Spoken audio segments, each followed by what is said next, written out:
Race 2 of the BMW IBSF Men's Skeleton World Cup at the 1992 Winter Olympic venue, Laplagne in France.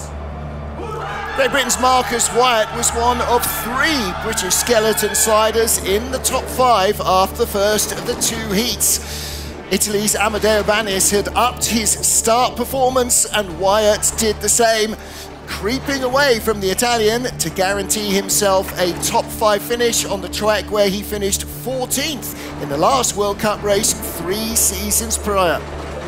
A good run, laying down a challenge to his teammates with whom he was in a fierce battle for the bronze medal, covered by just 0.09 of a second.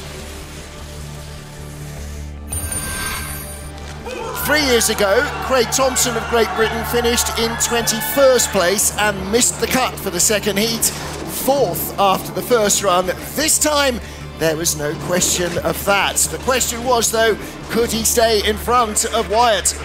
He didn't quite find the clean lines that had promoted him to the top 4 in the first heat. There wasn't much in it, but sometimes in this sport there isn't.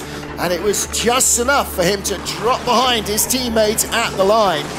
Second place with 3 to go.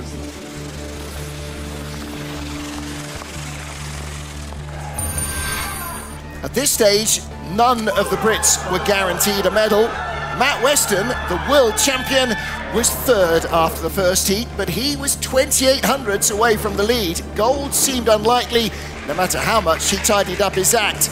But could he be the top of the British trio and claim another medal?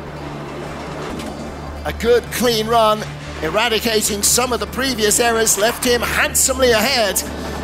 Guaranteed at least a bronze medal, the leader in a British 1-2-3 with only 2 sleds remaining.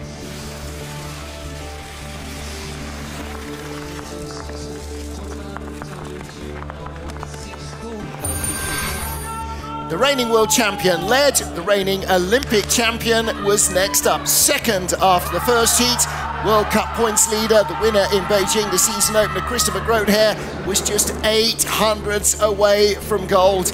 And he makes his speed down the ice rather than in the start area, giving away 0.3 of a second to Jung Seung-hui in the first heat hadn't stopped him nearly reeling in the Korean.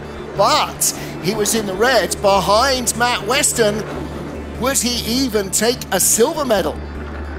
Grotehair came across the line, 1/4 of a second back, tied to the 100th with Marcus Wyatt. Already, there were 3 medals to be given out, and Jung Seung-hui was yet to go.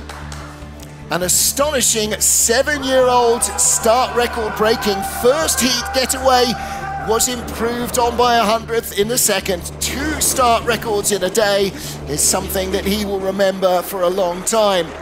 But there was more to come. He led the first heat, and if there were nerves, they didn't really show. Yes, there were a couple more errors, but none of them critical, and he raced to his first ever World Cup victory on the 1992 Olympic track, to the jubilation of Jeff Payne and the other Korean coaches.